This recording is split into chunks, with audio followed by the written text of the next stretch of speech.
Afrika MAYIBUYE movement leader Floyd Shivambu says the party will seek to win an outright majority in next year's local government elections. The party recently concluded its first national convention this weekend, with delegates adopting the founding documents, policies and commission reports. Shivambu says the party is positioning itself as a new liberation movement and will seek to win an outright majority in next year's local government elections. Floyd Shivambu joins us now in studio on Face the Nation. Mr. Shivambu, thank you so much for making time. Good evening. No, good evening, and good evening to viewers of SABC, and thank you to SABC for stopping that meaningless speech by Mr. Ramaphosa to come to speak to the leadership of MAYIBUYE. Let's start with this important gathering that you have, the first national convention. How did it go, and how important was it in getting the movement to get ready for next year's elections? No, look, we convened a national convention from the 5th to the 7th of December.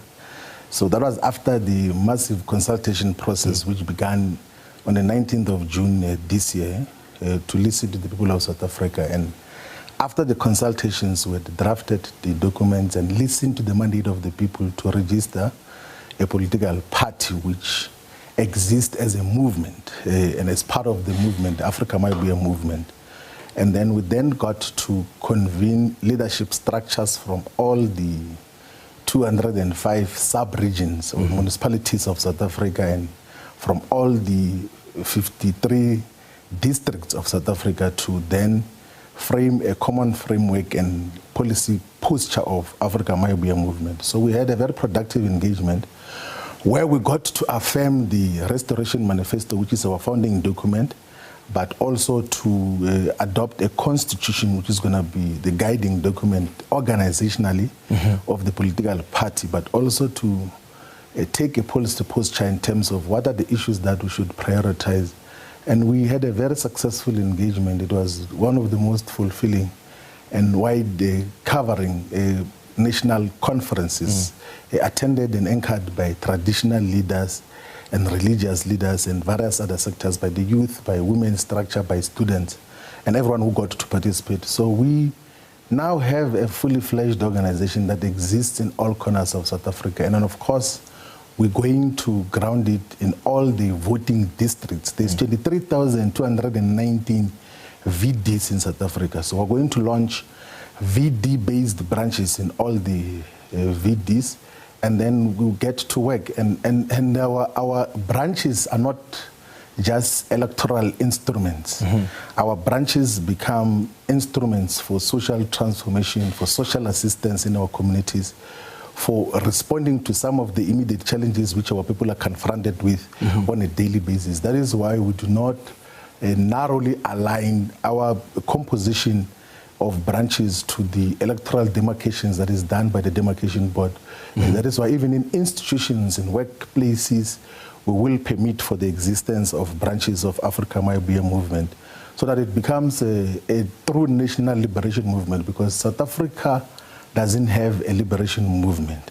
It used to exist, it mutated into something else that is an antithesis to liberation, because the former liberation movement that is in office now has failed to deliver in all its promises. Even the Freedom Charter, which we're talking about today, they failed to deliver in all of them.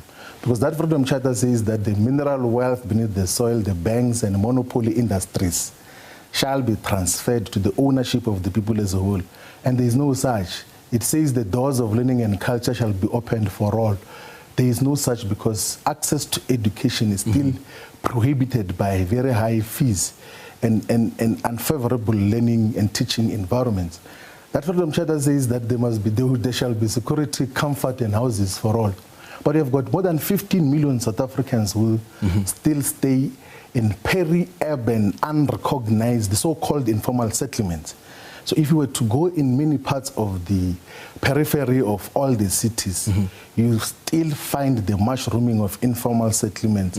And even the manner in which government tried to intervene through the RDP houses, it's as if they are refugee camps which do not have a value. Even the valuations that are being placed on them is not a reflection of reality, because this liberation movement is filled. Therefore, there's a liberation movement, Afrika MAYIBUYE movement, which will bring about true freedom. You spoke about workplaces as well. What shape is that going to form? Like, would it be members of Afrika MAYIBUYE who are part of some kind of structures in the workplace? So, like, there are so many South Africans who spend majority of their day work and activities in hospitals as nurses or in institutions of higher learning, as workers who are in the support services, in huge mines, in huge factories, and will never ever have space to participate consistently in a political party.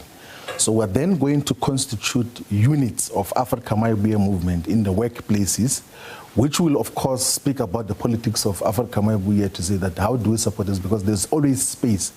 Unions do exist in workplaces. We're going to constitute a political party to say that how do we advance the aspirations and interests of Afrika MAYIBUYE movement in society, because if we believe that we're just going to get people in communities and exclude workers, we will not be a true representative of the people of South Africa. That is why we permissibly are going to allow branches to exist in workplaces and other institutions that are important in South Africa. What is the movement's position on coalition governments? You've indicated that you contest elections to win, but in an event that you don't, given how the political trajectory is going now, do you see the possibility of getting into a coalition with the EFF or the MK party? Look, we don't have those postulations yet. Actually, like, we are placing and putting in place a machinery that is going to be able to speak to all the voters, and including those that are not on the voters' roll. Because in South Africa, you have got more than 42 million adults who are above the age of 18 who are eligible to vote, but only 16 million people voted in 2024. We are going to put a machinery on the ground to speak to all the voters, those that are not registered, those that are registered, to vote for Afrika MAYIBUYE movement. And if we do not get an overwhelming mandate, we will, with utmost humility, engage with reasonable political formations that carry the interest and aspirations of the people at heart, to say, how do we constitute a stable government? And those governments must be constituted on the basis and foundation of anti-corruption, of prioritization of the people of South Africa, of constant engagement with the people. Because what happens, these people shall govern phenomenon which is being celebrated now. It's not a reality on the ground. There's only space where people are so-called governing is when they vote. After voting, they're not given space consistently to determine as to what is the agenda and how to move forward. And we discovered during the consultation process that our people know what is to be done, and they have got solutions to the problems that they're confronted with on the ground. That is why we say that whoever is going to talk to us must be willing to go to the ground on a constant basis to say, what do we do to the crisis of water? What do we prioritize in terms of maintenance of infrastructure? Because majority, if not all, municipalities have got the perennial incapacity to maintain public infrastructure. So if you want to see that something is owned by government, you see by its dilapidation, you see by grass that is not kept, you see by broken windows, you see by falling ceilings, even in hospitals, ceilings falling on top of people. So there has to be a commitment to prioritization of our people. And if the political parties that we interact with are inclined towards that position, we will easily and gladly constitute a responsible, responsive, and accountable, corrupt-free government, which will respond to the aspirations of the people. But currently, majority of the political parties are in pursuit of something else other than development and upliftment of the lives of our people. Speaking of political parties, one of the things that you said at the convention, which is, as you have seen, has gotten a lot of people talking, is that you used to witness in some political parties where it was an official item on the agenda that we have to discuss how we're going to steal government money. Are you talking about the EFF and the MK party?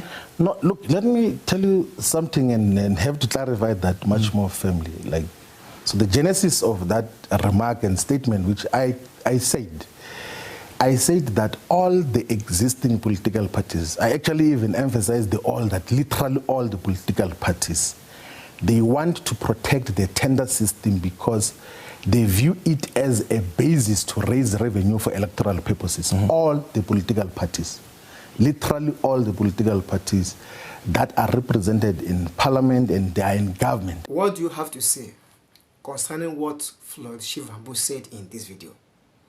What is your own opinion? In fact, you can drop your own opinion in the comment section concerning what Floyd Shivambu said in this video. I don't know. And in the other hand, I want to say thank you for stopping by and thank you for watching my videos. And for more news and updates like this, all you have to do is to subscribe, turn on the bell so that when next I publish a new update, you will get notification. See you in the next one, and bye for now.